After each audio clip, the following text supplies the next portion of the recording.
So new students, our next topic, difference of sets, complement of set, and distributive rule and De Morgan's rule. So we are going to learn all these properties of set. So first, difference of two set. If you have given to any two non-empty set A and B, then the difference of set is just written by A minus B and B minus A. If you are subtracting set B from A, then it is written as A minus B, and if you are subtracting B from A, then it is written as B minus A. So here is the definition.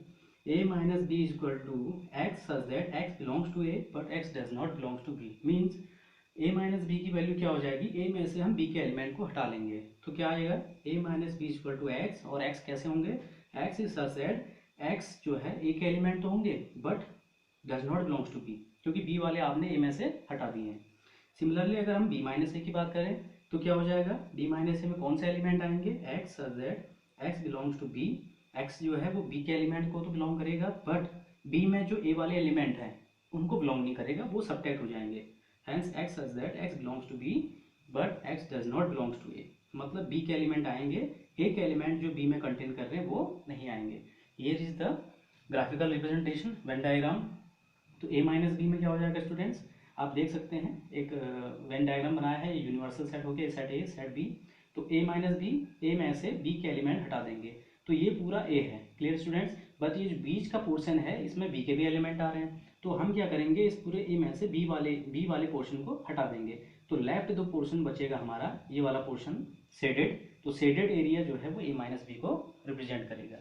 Similarly अगर मुझे B minus ए चाहिए तो क्या हो जाएगा students, B में से ए वाले एलिमेंट सब्ट्रैक्ट कर लेंगे. तो यहाँ पे जो बी का एरिया आप देख रहे हैं, बी का एरिया, उसमें से जो ए का पोर्शन है ना, ये ए वाला पोर्शन हमने क्या कर दिया, हटा दिया. तो ये जो शेडेड रीजन है ये बी माइनस ए हो गया.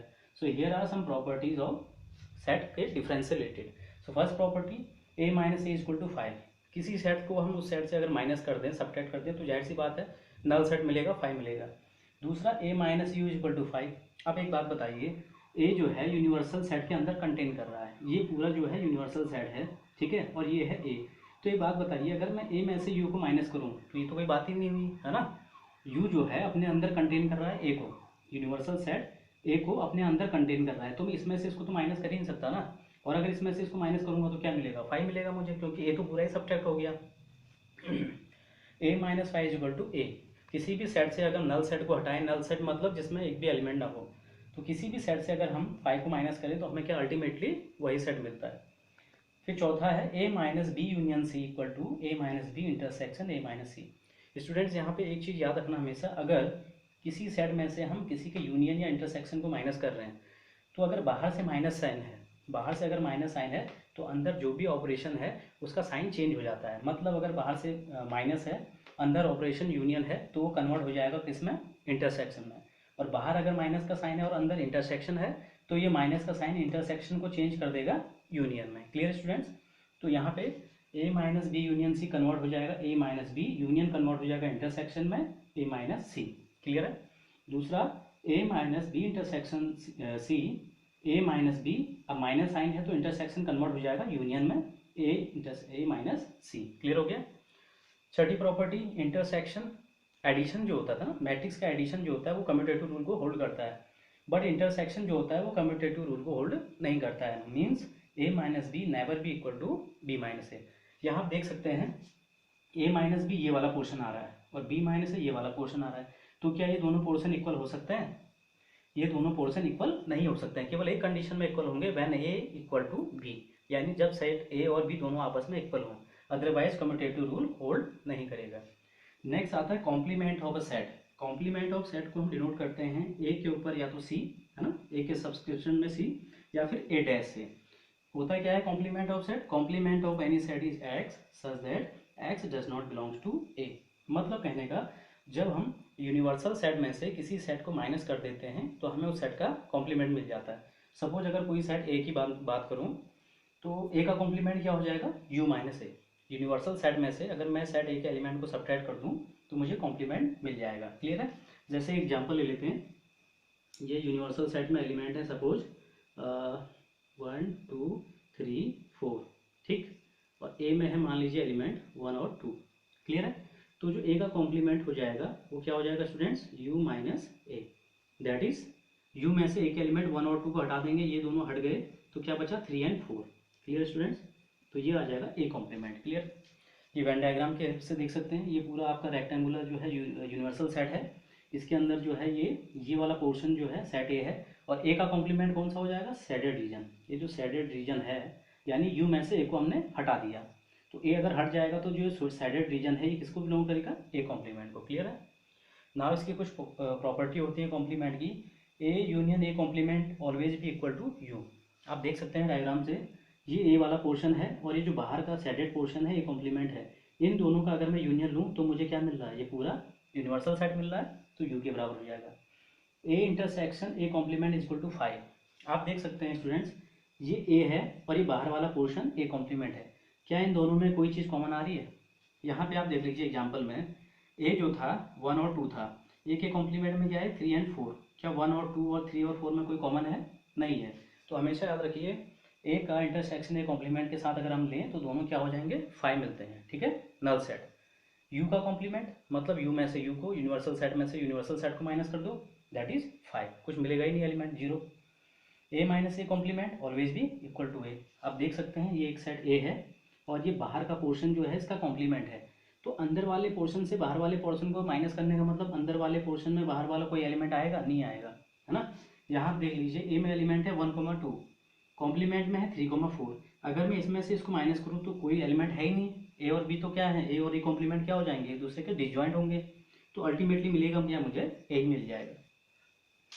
फिर नेक्स्ट टॉपिक है आपका, क्या बोलते हैं? Distributive law. डिस्ट्रीब्यूटिव लॉ क्या होता है? यूनियन का इंटरसेक्शन के ऊपर चलता है, यूनियन ओवर इंटरसेक्शन और इंटरसेक्शन ओवर यूनियन। तो पहली प्रॉपर्टी है ए यूनियन ब्रैकेट में B intersection C always equal to A union B, A union B intersection A union C. This is the first one. और दूसरा, A intersection B union C always be equal to A intersection B union A intersection B union A intersection C. ये दो property बोली जाती है student distributive rule. पहली वाली distributive rule union over intersection, दूसरा वाला बोला जाता है distributive of intersection over union. Clear है? नेक्स्ट है De Morgan's law, very important property. De Morgan's law में क्या होता है? अगर कोई दो सेट हैं ए एंड बी, तो उनके जो यूनियन का कॉम्प्लीमेंट है, ए और बी के यूनियन का जो कॉम्प्लीमेंट है वो इक्वल टू होता है A complement intersection B complement.